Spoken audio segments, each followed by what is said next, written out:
So I'm a big film enthusiast. You're film enthusiasts like movies. Movies, film. I like to say film because it sounds sophisticated, but it's movies. I like movies. And so when I graduated from Michigan as an undergrad back in 1991, I figured out how old I am. I got really good math skills. I moved out to Los Angeles. I grew up in New York. I moved out to Los Angeles and I worked in film. The way I did that is I called every single person I knew who knew anybody in LA, and then I called every single person that they knew or willing to give me the number of, and called them, and then called those people. Eventually got some jobs. The last job I had was working for this guy named Joel Silver. I don't know if anyone's ever heard of Joel Silver. He's a producer. He made all the Lethal Weapon movies, Die Hard movies, Matrix movies. I happened to work on the wonderful movie called Demolition Man with Sylvester Stallone and what's his name. And Hudsucker Proxy. Anyone ever heard of this movie? It's a Joel Cohen movie. It was the first Coen Brothers movie that Joel Silver executive produced, and I did some pre-production work on that. But I tell you this because I love film, and it was an amazing opportunity to start to work in the film industry. But what I discovered was that despite the fact that I loved film, I didn't really like the people in the film industry. It's not surprising most people would think, you know, the film industry, but my feeling is that it's not just the film industry. Like any industry is going to have their pockets of folks who are not that much fun to work with. You know, we don't like the culture or the style. But in particular, I fell into a community within the world of film that just didn't really fit with my style. The way that the culture was they basically motivated you by fear, criticism, and shame. That was the culture of the environment.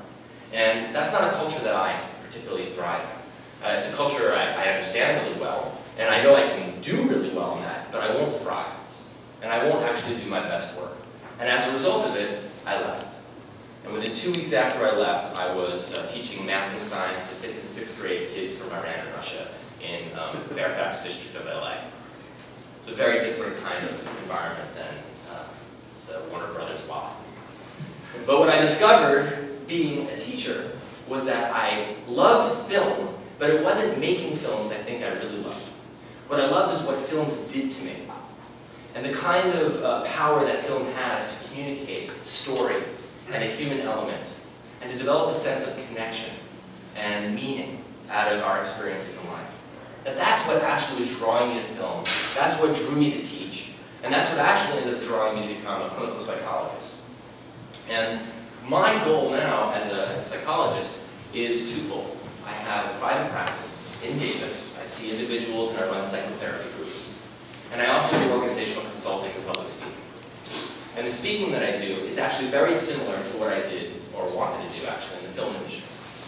It's to provide opportunities for people to learn about themselves so they can make informed, healthy choices about their relationships with themselves and with others so that you can have an impact on the people that you're leading.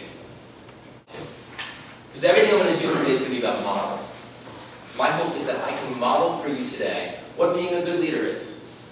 And the way that I can do that is by being honest and opening the lines of communication with you. And if I can get you to trust me enough to tell me when you're not getting something that you need, then maybe I can show you that it can work. Because if you tell me what you need, I have more chances of giving it to you.